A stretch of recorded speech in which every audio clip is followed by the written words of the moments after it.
इस खातून की अपनी ही सहेली इसकी दुश्मन बन गई। 2 महीने दोस्ती रही दोस्ती। हाँ जी। आना जाना था। उसके बाद एक दिन मैं जब गई ना उनके घर तो वो बैठा हुआ था।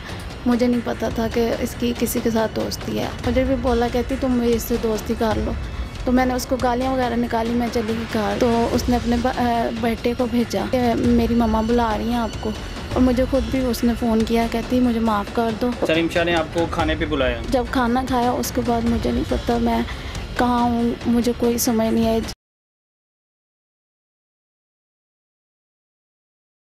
मेरे साथ ये खातून मौजूद है। इस खातून की अपनी ही सहेली इसकी दुश्मन बन गई। कोशिश की उसने इसे वर्गलाने की। जब ये नहीं वर्गलाई तो इसको उसने धंधे पे लगा दिया। पैसे लिए जाते हैं इसे जना करवाया गया। ज़बरदस्ती इसे आदमियों के आगे बेचा भी गया और पैसे वसूल करके इसको भी कुछ ना दिया। और उसके बाद अब इसकी बरहना वीडियो बनाई गई हैं उसकी तरफ से और इसे ब्लैकमेल किया जा रहा है। और लगातार अभी भी यही इससे इल्तमास की जा रही है, इससे यही रिक्वेस्ट की जा रही है कि आगे इसे लड़कों के पास भेजा जाए, क्योंकि ये चाहती है कि इस काम से बाज आ जाए, क्योंकि इसका बच्चा है। ये इस काम से दूर रहना चाह रही है, लेकिन अभी भी लगातार इसको धमकियां दी जा रही हैं कि तुम्हारी हमारे पास बरहना वीडियोज़ हैं, अगर तुम इस धंधे से बाहर निकली या बाज आई तो तुम्हारी वीडियो सोशल मीडिया पे लीक कर दी गई थी। ये कहानी कहाँ से शुरू हुई, कौन थी, इसकी दोस्ती कैसे हुई इस लड़की जिससे जानता हूँ। अच्छा, जिस लड़की से आपकी दोस्त हुई थी उसका नाम क्या था? रिमशा नाम था। तो रिमशा को आप कैसे जानते थे? वो हमारे मोहल्ले में मेरे घर के सामने हमारी हमसाई थी आपकी। हाँ। रिहाइश कहाँ की आपकी? हेयर पिंड मोहल्ला फरीदकोट की। तो फरीदकोट की थी? हाँ जी। क्या लाहौर की थी वो लड़की? मोहल्ला फरीदकोट की। अच्छा, उधर की थी। हाँ। क्या मामला था, इससे दोस्ती कैसे हो गई? हम उधर रहते थे, साल पहले हम उधर शिफ्ट हुए थे फरीदकोट मोहल्ले में। अच्छा। तो बस मोहल्ले में आते जाते सामने रहती थी, अकेली रहती थी, तो उसके साथ। आप अपने खामद के साथ रह रही थी वहाँ पे? हाँ जी, मैं अपने खामद के साथ रह रही थी। वो अकेली रहती थी? हाँ जी। अच्छा, तो उसके मामला कैसे चलते थे घर के? कभी पूछा नहीं आपने जब आपसे आपकी दोस्ती हुई उससे? नहीं, इस तरह हमारे को भी नहीं बात हुई थी। बस जाते थे, 1-2 घंटे बिताए, अकेली होती थी बच्चों को। नहीं, ऐसा कैसे हो सकता है कि आपके जब उसके मामला थे, आपस में सहेलियां बनी, तो आपने कभी उससे कुछ इन्फॉर्मेशन ही नहीं ली कि तुम्हारे मामला कैसे चलते हैं? किराए पे मकान था कि उसका अपना था? किराए पे था। किराए पे था। उससे पूछा नहीं किराया कहाँ से देती हो, घर का खर्चा कैसे चलाती हो? उसके हस्बैंड काम करते थे। हस्बैंड काम करते थे? हाँ जी। तो भी आपने क्या घर में वो अकेली रहती है? हाँ जी, घर में वो अकेली रहती थी दिन में। तो खामद उसके कहाँ पे होते थे? वो दिन पे काम पे होता था। मुझे आपकी बात की समझ नहीं आ रही। कभी आप कह रही हैं कि वो अकेली रहती थी, कभी फिर आप कहती हैं कि वो सुबह काम पे चले जाते थे, शाम को आते थे। जब मैं उनके घर जाती थी तो वो अकेली होती थी। अच्छा, तब अकेली होती थी। वैसे उसके खामद के साथ ही रहती थी ना? हाँ जी, वो अपने खामद के साथ रहती। अच्छा, कैसा किरदार था उसका? सर, पहले मुझे नहीं पता था। जब एक दिन मैं उसके घर गई तो मुझे एक ना लड़का मोहल्ले का था, वो उनके घर में बैठा हुआ था। तो मुझे कहती कि मैंने पूछा ये कौन है, तुमने अपने घर में क्यों बिठाया? कहती मैं ये। क्या नाम था उस लड़के का? बिलाल इकबाल। बिलाल नाम था। हाँ जी। और कहती कि ये हमारा हमसाया है, मेरा दोस्त है, तो तुम भी इससे दोस्ती कर लो, अच्छा लड़का है। मैंने कहा तुम बगैर, तो मैंने इस तरह उसको गालियाँ वगैरह निकाली। एक दिन में ही आपको उसने कहा दोस्ती कर लो, तो आपने उसे एक दिन में कह दिया तुम बगैर, तुम फलां हो, तुम ये हो? नहीं, मेरी तकरीबन कम से कम हमारी 2 महीने दोस्ती रही दोस्ती। हाँ जी। आना जाना था। उसके बाद एक दिन मैं जब गई ना उनके घर तो वो बैठा हुआ था। मुझे नहीं पता था कि इसकी किसी के साथ दोस्ती है। तो उसने मुझे भी बोला, कहती तुम इससे दोस्ती कर लो, तो मैंने उसको गालियाँ वगैरह निकाली। मैं चली गई घर। 2-3 दिन मैं उसके घर ही नहीं गई। फिर एक दिन उसने ना अपने तकरीबन यही माह रमज़ान से 3 महीने पहले की बात है, तो उसने अपने बेटे को भेजा। 7 साल का उसका बेटा। रिमशा ने भेजा और कहती कि मेरी मम्मा बुला रही हैं आपको, और मुझे खुद भी उसने फ़ोन किया, कहती मुझे माफ़ कर दो, मैंने तुम्हारे बारे में गलत नहीं सोचा था, बस तुम मुझे माफ़ कर दो और मेरे घर आओ। तो मैं चली गई। मैंने उसे हाथ मिलाया और खाना खाने बैठ गई। उसने मुझे छन्नी में सालन दिया, रिमशा ने। अच्छा, रिमशा ने आपको खाने पे बुलाया? हाँ जी। ठीक है, खाने में सालन वगैरह आपको दिया? अच्छा, आपने खाना खा लिया? हाँ जी। मैंने जब खाना खाया उसके बाद मुझे नहीं पता मैं कहाँ हूँ, मुझे कोई समझ नहीं आई। कुछ नशा था खाने में? हाँ जी। तो जब मुझे होश आया, कम से कम 3-4 बजे का टाइम था, सुबह 9 बजे मैं बेहोश हुई हूँ। अच्छा, 9 बजे की हुई थी? हाँ जी। तो आपके खामद घर कितने बजे आते थे? वो शाम को 6 बजे। 6 बजे आते थे। तो आप दोपहर 3 बजे होश आ गई आपको? 3:30-4 बजे का टाइम। अच्छा, होश आ गई। हाँ जी। और जब मुझे होश आई ना, तो सामने रिमशा का खामद वकार और रिमशा और अच्छा, रिमशा का खामद भी बैठा हुआ था? हाँ जी। और बिलाल भी साथ में था। अच्छा, बिलाल भी था। हाँ जी। और इन्होंने ना मेरी बहुत ज़्यादा गंदी वीडियो बनाई हुई थी और उसमें ये बिलाल और रिमशा का खामद वकार ये मेरे साथ ज़्यादती कर रहे थे। तो मुझे मेरे कपड़े उतार के मेरी वीडियो बनाई इन लोगों ने। अच्छा, वहाँ से ब्लैकमेल करना शुरू किया। जब ये सिलसिला शुरू हुआ तो आपने अपने खामद को आके क्यों नहीं बताया कि इन्होंने आज ऐसे इक़दाम किया है, ये काम किया है इन्होंने घिनौना? मैंने अपने खामद को इस वजह से नहीं बताया कि बदनामी होगी, छोटे छोटे बच्चे हैं। मेरा खामद बहुत ज़्यादा गुस्से वाला है, उसने मुझे छोड़ देना, मैं बच्चों को कहाँ लेके जाऊँगी। घर वाले भी मेरे मैके वाले भी बहुत गुस्से वाले। इसमें आपका कसूर नहीं था, आप अपने खामद को तो बताती इस चीज़ का, इतने मामला भरते ही ना। मुझे समझ नहीं आई। अच्छा, उसके बाद क्या मामला हुए? उन्होंने ये एक वीडियो बना ली, उसके बाद क्या बना ली और रिमशा ने मुझे कहा कि अब तुम्हें मज़ा आएगा, गालियाँ किस तरह देते हैं, तुमने जो मुझे गालियाँ दी हैं अब तुम्हें पता लगेगा। और बिलाल ने कहा कि जो हम बोलेंगे तुम्हें वो करना पड़ेगा। बिलाल करता क्या है? बिलाल केबल का काम करता। अच्छा, केबल का काम करता था। कहता बिलाल ने कहा कि मैं ना पिंड के पूरे हर बच्चे के मोबाइल में ना तुम्हारी वीडियो दे दूंगा और मेरा केबल का काम है, उस पर मैं तुम्हारी वीडियो चला दूंगा और अगर तुमने हमारी बात ना मानी। अच्छा, फिर क्या करवाते रहे? मुख्तसर सा किस्सा बताएं, क्या करवाते रहे फिर? आपको किस लिए इस्तेमाल करते रहे और कौन कौन इस्तेमाल करता रहा? बिलाल कभी अकेला आता था, रिमशा मुझे अपने घर बुला के ले जाती थी और मेरी मजबूरी बन गई थी उनके घर जाना। फिर जब भी बुलाते थे आप जाती थी? मैं जाती थी, मिन्नतें करती थी, मुझे माफ़ कर दो, मुझसे गलती हो गई है, जो भी गलती है मैंने तुम्हें अगर गालियाँ निकाली हैं उसकी भी मुझे माफ़ी दे दो, मुझे छोड़ दो, मेरे छोटे छोटे बच्चे हैं, हम इधर से चले जाएंगे। यानी बिलाल खुद भी ज्यादती करता था, रिमशा का खामद भी करता था? हाँ। और बिलाल के दोस्त भी आते थे? बिलाल के 2 दोस्त थे, एक अली अहमद है और एक अली रज़ा है। अच्छा। और बिलाल के साथ वो भी आते थे। तो आपको इनके नाम कैसे पता लगे? वो हमारे मोहल्लेदार है। मोहल्लेदारी थे, यानी आप पहले उन्हें जानती थी? हाँ जी, मोहल्ले में। कोई पैसे वगैरह भी दे के जाते थे? नहीं।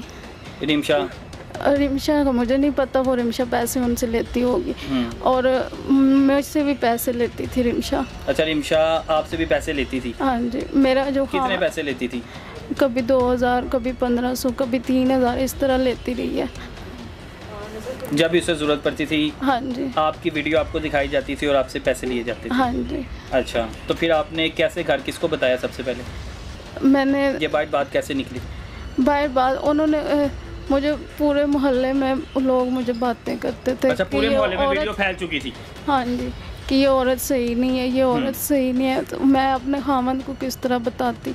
मैंने पहला रोज़ा था, मेरे पास रिमशा ही कहती तुमने आज आना है, पहले रोज़े वाले दिन, इसी साल के पहले रोज़े को मेरा रोज़ा था, मैं कुरान पाक पढ़ रही थी, अल्लाह की कलाम में मैं उसको उसके भी वास्ते दिए, मैं रिमशा मुझे माफ़ कर दो, मेरी वीडियो डिलीट करवा दो, मेरी हिम्मत नहीं रही, तुम्हारी मेहरबानी है, मेरी वीडियो डिलीट। कहती ठीक है, तुम्हारी जान छुड़वा दूँगी, तुम ना पैसे कुछ लेके आ जाना, तकरीबन 1 लाख होना चाहिए, ये ज़हन में रखना। मैंने कहा कब लेके आऊँ? कहती अच्छा, आपने 1 लाख का इंतज़ाम कर लिया? पैसे हमारे पास कहाँ से किया? 1 लाख का इंतज़ाम कहाँ से किया आपने? मेरे हस्बैंड काम करते हैं, ऑर्डर लगाते हैं फार्म हाउसों पे। नहीं, तो आपके खामद ने पूछा नहीं कि पैसे तुम किसे दे रही हो 1 लाख रुपया? नहीं, जब मैं गई थी ना पैसे लेके, तो जब पैसे लेके गई उन्होंने मुझे उधर ही यानी कि बंद कर लिया। नहीं था। मुझे ये बताएं ना कि आपने पैसे खामद से इजाज़त से लिए थे कि चोरी किए थे? मेरे पास ही होते थे पैसे आपके खामद आपको देके जाते थे पैसे? हाँ जी, वो सारे पैसे उनके जो होते थे वो मेरे पास ही होते थे। ठीक है। तो वो जो पैसे थे 1,15,000 रुपया हमारे पास था। ये मेरे बेटे हर्नियों का मसला, हमने ऑपरेशन करवाना है, तो उसके लिए हम पैसे जोड़ रहे थे। तो मैंने कहा इस मामले से जान छूट जाएगी तो फिर उसको बता दूँ कि इस तरह रोल था मसला, तो मैंने इस वजह से पैसे दिए, तो वो मसला इस वजह से पैसे लग गए हैं, तो जान अब छूट गई है। तो बाद में पैसे। अच्छा, आपसे पैसे भी ले लिया, आपको कमरे में बंद भी कर लिया? हाँ जी। उसके बाद मुझे पता लगा आपको बरहाना भी रखा गया कमरे में। मुझे 3 दिन उन्होंने बगैर लिबास के रखा, बगैर कपड़ों के रखा, चारपाई के साथ बांध के। अच्छा, बांध के रखा? हाँ जी। उसके वक्त भी वो लड़के बुलाए जाते थे या ज़्यादती की जाती थी? वो भी आते थे। ये रिमशा वकार इनका एक है रिश्तेदार, बिलाल ढोली है। अच्छा, जब आप 3 दिन गायब रही तो आपके खामद ने की इतला की पुलिस को कि मेरी बीवी गायब है घर से? हाँ जी, उसने पुलिस में नामालूम अफराद के खिलाफ दरख्वास्त दी थी। उसी दिन की है? पहले दिन की? पता नहीं, 1-2 दिन बाद की है मेरे ख्याल। नहीं, 3 दिन तो देखे ना आप गायब रही, 2 दिन बाद आप आपके खामद? नहीं, मैं 5 दिन गायब रही हूँ। 5 दिन गायब रही हैं? हाँ जी। पहले 1-2 दिन मतलब खामद पता करते रहे हैं? हाँ जी, रिश्तेदारों में पता किया है, इधर उधर पता किया है। बच्चे मेरे बीमार हो गए थे, मेरे पीछे रो रो के। जब मैं गई थी मेरे बच्चे घर। तो फिर कैसे पता लगा आपके खामद को कि इन्होंने अगवा किया था? नहीं, उनको नहीं पता लगा। नहीं पता लगा? नहीं। फिर खुद ही उन्होंने छोड़ दिया? उन्होंने जब इन्होंने दरख्वास्त दी थी ना थाने में, तो उस टाइम ये 2 दिन बाद 3 दिन उन्होंने मुझे बदर कॉलोनी इशफाक चौक रखा 3 दिन। और 3 दिन बाद मुझे कहा कि तुम्हें घर लेके जाना है। जो बिलाल ढोली है उसकी पप्पो ने मुझे कपड़े दिए, कहती तुम्हें घर लेके जाना है और हमारा नाम नहीं लेना कि मैं कहाँ पे रही हूँ या 5 दिन बाद आप घर गई, किसे जाके मिली थी? इन्होंने मुझे उधर छोड़ा था थाने के बाहर। आपने थाने में बता दिया सारा, अपने खामद को बता दिया सारा वकूआ भी? नहीं, मैंने नहीं बताया। आप 5 दिन गायब रही, आपने फिर नहीं घर बताया? मेरी तबीयत बहुत ज़्यादा। तो क्या कहा आपके खामद को, क्या कहा था आपने? इन्होंने मुझे कहा था कि हम तुम्हें उनको छोड़ दें, आपने क्या कहा? मैंने अपने खामद को कुछ भी नहीं बताया। मैंने कहा तो खामद ने पूछा नहीं 5 दिन कहाँ रही हो? नहीं, उन्होंने कहा कि तुम इतने दिन मैं ढूंढ थक गया हूँ, बच्चे इतने बीमार हो गए, तुम पागल हो गई हो कोई। अच्छा, खामद ने एतबार कर लिया आप पे? आप 5 दिन गायब रही, आपने कुछ भी नहीं बताया तो उन्होंने कहा ठीक है आ जाओ घर? नहीं, वो बहुत ज़्यादा परेशान थे, वो उधर ही थाने में ही थे।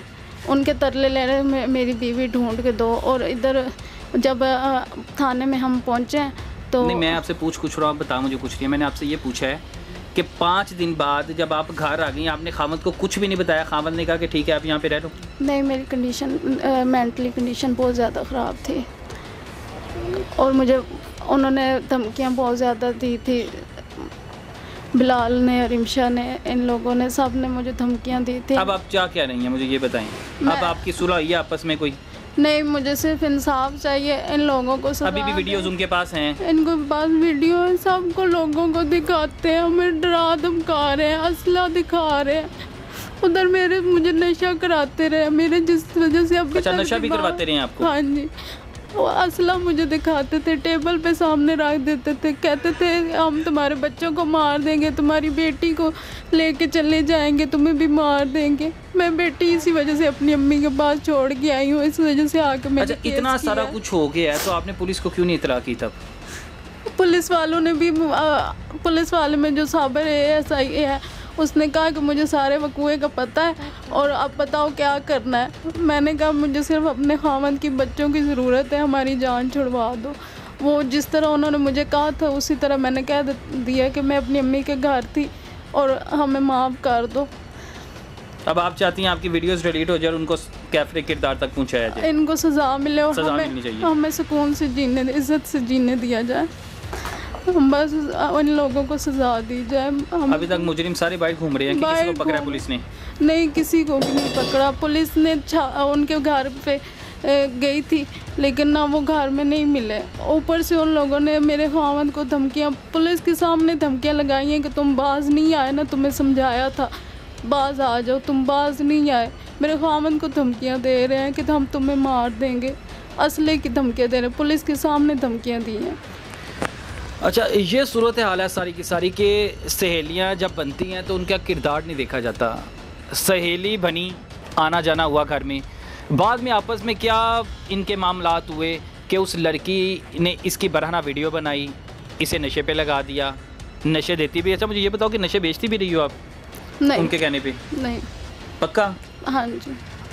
अच्छा, नशा ये करती रही, इसको ज़बरदस्ती नशा करवाया भी जाता, इसे मर्दों के साथ सोने पे मजबूर भी किया जाता रहा, इसकी बरहना वीडियोस भी बनाई गई और पूरे मोहल्ले में वो वीडियो दिखाई गई। सिवाय इसके खामद के इसके पूरे मोहल्ले को पता था कि इस खतून का किरदार ठीक नहीं है, क्योंकि अफवाह यही फैलाई गई। मगर ये खतून इन सब चीज़ों से बाहर निकलना चाहती है। कोशिश करती रही कि पर्दा डाल दूँ, लेकिन अब पर्दा बिल्कुल नहीं डाल सकता, क्योंकि वो मामला वहाँ तक पहुँच गए हैं कि इसे ब्लैकमेल करना शुरू हो गए हैं। अब इससे तकरीबन 1.5-2 लाख रुपया भी इससे वसूल कर लिया है। स्टिल अभी तक उनके पास इसकी बराना वीडियोज़ है। इसे ब्लैकमेल किया जा रहा है और धमकियाँ दी जा रही हैं कि अगर तुमने कानूनी कोई कार्रवाई की तो तुम्हें गोली मार दी जाएगी या तुम्हारे खामद को मार दिया जाएगा। अब कानून इस वक्त सोया हुआ है। अब अगर पुलिस भी इनका साथ नहीं देती ना, तो मेरे ख्याल से कि अल्लाह ही हाफिज़ है। फिर बाकी कमेंट सेक्शन में अपनी राय लाजमी अपने मेज़बान तलहा नवीद को दीजिए इजाज़त। फिर मिलेंगे। अल्लाह हाफिज़।